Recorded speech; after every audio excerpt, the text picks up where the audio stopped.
बिस्मिल्लाहिर्रहमानिर्रहीम। अस्सलाम वालेकुम नाज़रीन, आप यूट्यूब चैनल देख रहे हैं। मैं इमरान खान हूँ। पाकिस्तान में भी एक से बढ़ के एक मजाक किया जाता है और कोई जितने बड़े ओहदे पर बैठता है वो उतना ही ज्यादा कौम के साथ मजाक करता है। यानी जो पाकिस्तान में मिलिट्री जनरल ने किया, आर्मी चीफ्स ने, पाकिस्तान के वज़राए आज़म ने, पाकिस्तान के सदूर ने और पाकिस्तान के जो चीफ जस्टिस हैं, उन्होंने जो पाकिस्तान के साथ किया उसका कोई और एग्जाम्पल नहीं मिलता। यानी जितना बड़ा आदमी उतना बड़ा मजाक। अभी जो है पाकिस्तान के चीफ जस्टिस याया आफरीदी, वैसे तो अब उनकी औकात कोई नहीं रही क्योंकि असल में तो इख्तियारात चले गए आईनी अदालत के पास।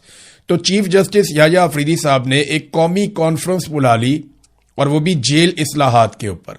जेलों की हालत क्या है वो आप भी अच्छी तरह जानते हैं, मैं भी अच्छी तरह जानता हूं, और जो लोग जेलों में रहकर आए हैं वो तो बहुत अच्छी तरह जानते हैं।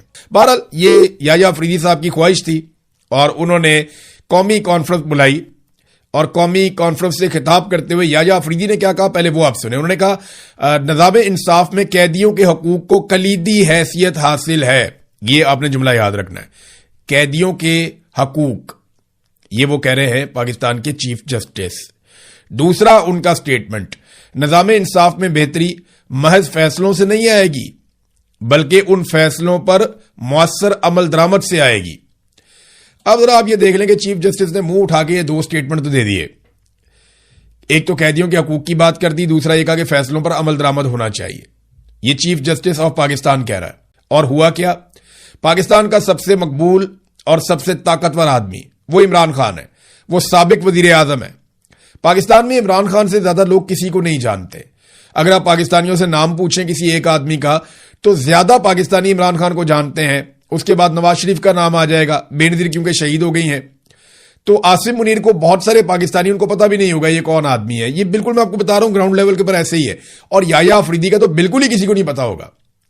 तो पाकिस्तान का जो सबसे ताकतवर मजबूत आदमी है और पाकिस्तान का जो सबसे मकबूल आदमी है, जिसको करोड़ों लोगों ने वोट डाला, जो साबिक वजीर आजम है, उसको तो आप इंसाफ दे नहीं पा रहे। तो आप कैदियों के हकूक की बात कैसे कर सकते हैं? आम कैदी को उसका हक मिले ये तो बहुत दूर की बात है। इस वक्त तो जो हक है वो साबिक वजीर आजम को बतौर कैदी उसका हक नहीं मिल रहा। 8 महीने से उसकी मुलाकातें नहीं हो रही। उसकी बहनें जाती हैं हर हफ्ते मिलने के लिए और आप जेल रिफॉर्म्स की बात कर रहे हैं। जेल का अमला उसका वकालतनामा साइन करवा कर नहीं दे रहा। आप जेल रिफॉर्म्स की बात करते हैं।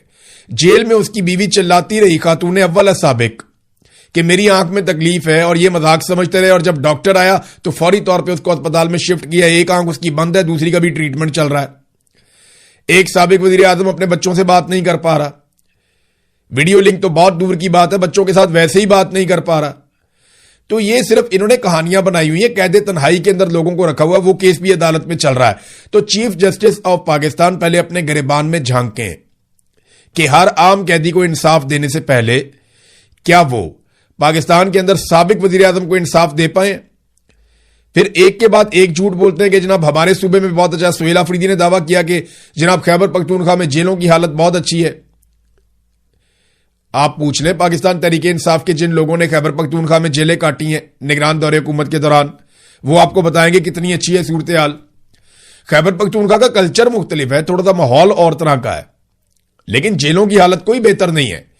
ये कहानी आप सुना के लोगों को बहला नहीं सकते, बेवकूफ नहीं बना सकते। मरियम नवाज ने कह दिया जी मैंने बटन लगा दिया, ये कर दिया, कोई बटन नहीं है। जो लोग जेलों में उनसे आप पूछ लें। मैं जेल काट के आया हूं, कोई बटन नहीं, कोई सहूलत नहीं है।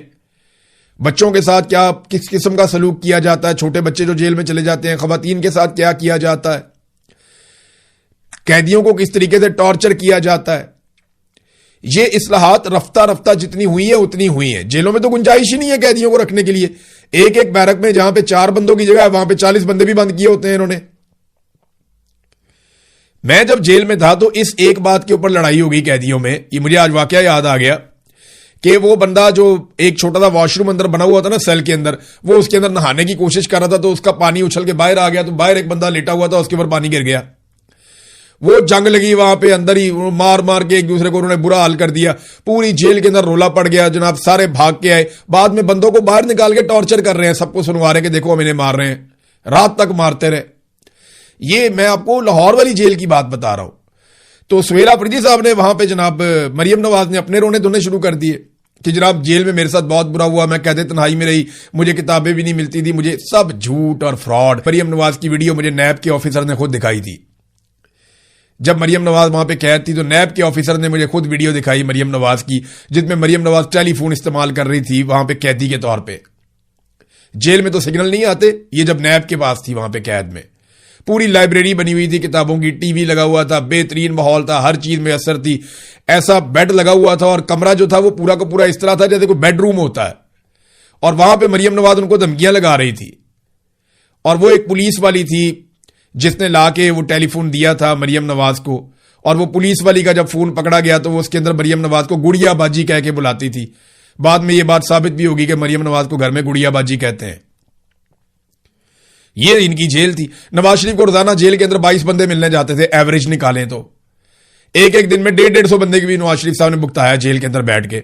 इनकी जेल नहीं थी। ये कहानियां सुनाते हैं, मेरी शुगर लो हो गई तो मैंने कपड़े इस्त्री किए फ्राई पैन के साथ, तो मैं जनाब कहते तन्हाई में चली गई, तो इतने गम और दुख। और जो जेल मरियम नवाज देखने के लिए गई वजीर आला बनने के बाद, जनाब मुझे वो जेल दिखाई जाए तो वो जेल अगर आप देखें तो चंगा भला कमरा है, उसके अंदर एसी लगा हुआ है, उसके अंदर सारी सहूलियात हैं, उसके साथ वॉशरूम अलग अटैच वॉशरूम है उसके साथ। इमरान खान का कमरा देखें ना, कोई मुवाजना बनता ही नहीं है। ये झूठ चुताली इन्होंने लोगों को बेवकूफ समझा हुआ कि ये कहानी सुनाएंगे लोग यकीन कर लेंगे। सुहेल अफरीदी उन्होंने मिन्नतें तरले शुरू कर दिए चीफ जस्टिस के, आप मेरे इलाके के हैं, मेहरबानी करें और अडयाला जेल से इस्लाहात का आगाज करें। साबिक वज़ीर आज़म इमरान खान साहब को जो है वो सहूलत दी जाए और उनके बेटों के साथ उनकी वीडियो लिंक पे बातचीत करवाई जाए। और इमरान खान से अगर मुलाकात नहीं हो सकती तो उनकी बहनों पर वाटर कैनन का इस्तेमाल ना किया जाए। ये तरले मिन्नत और वास्ते दिए जा रहे हैं, मेरे इलाके के हैं आप। यार ये क्या कमजोरी है, ये क्या तरीके? आप कानून की और इंसाफ की बात करें। ये मुल्क उसूलों के साथ चलेगा, तरले और मिन्नतों के साथ और झूठ के साथ नहीं चलेगा। एक वजीर आला वो तरले मिन्नतों पे उतरा हुआ है, वो रिक्वेस्टें कर रहा है जनाब मेरे साबिक वजीर आजम की, मेरी पार्टी के लीडर की मुलाकात करवा दें, और दूसरी वजीर आला झूठ पे झूठ बोलती चली जा रही है। तो इस तरह ये सिस्टम चलेगा ही नहीं। और यही तरीका वारदात है एस्टेब्लिशमेंट का। वो दबाती है और उसके बाद जनाब दूसरे को ले आती है, फिर इसको ले आती है। वो डिवाइड एंड रूल करते हैं, आपस में लड़ते जाओ, एस्टेब्लिशमेंट का इक्तदार मजबूत करते जाओ। बलूचिस्तान का वजीर आला वहां बैठा हुआ है जहां पे निजी जेलें हैं आज भी। सरफराज बुगटी वहां बैठा हुआ है, मुंह उठा के चीफ जस्टिस की कौमी कॉन्फ्रेंस में चला गया, जिस सूबे के अंदर आज भी निजी जेलें हैं। मैंने खुद देखी है, मुझे इल्म है, मैं जानता हूं कहां कहां पे निजी जेलें हैं और वो कायम है। और वो इनके जानने वाले लोग हैं जिन्होंने वो जेलें बनाई हुई हैं, उनके अंदर वो बंदों को बंद करते हैं, अपनी अदालत लगाते हैं। ये एक वीडियो आई अभी, एक जर्नलिस्ट है जिन्होंने ये वीडियो शेयर की है। इस वीडियो को आप देखें, आपको आइडिया हो जाएगा बलूचिस्तान की सूरत हाल क्या है। इस वजीर आला का बनता है किसी भी कौमी कॉन्फ्रेंस में जाना? ये इंतहाई तशवीशनाक इतला है। शाहिद हुसैन एक जर्नलिस्ट हैं, उन्होंने ये रिपोर्ट दी है कि वद के करीब कोयटा कराची कौमी शाहराह, ये जो कोयटा से कराची को मिलाने वाली कौमी शाहराह है ना, वहां पे नामालूम मुसल्लह अफराद खड़े हुए हैं और उनकी मौजूदगी में भारी मशीनरी लाई गई है। वो मशीनरी लेकर आए और एक्सीवेटर के जरिए से एक जो अहम राबता पुल है जो बलूचिस्तान को कराची के साथ मिलाता है, उस पुल को गिराया जा रहा है। ये देख लें आप, ये हो रहा है कि जो पुल बलूचिस्तान को कराची के साथ कनेक्ट करता है, शाहिद हुसैन साहब ने वीडियो पोस्ट की। इस वीडियो के मुताबिक उस पुल को गिराया जा रहा है ताकि कराची का या सिंध का बलूचिस्तान से राब्ता काट दिया जाए। मुसल्लह लोग वहां पे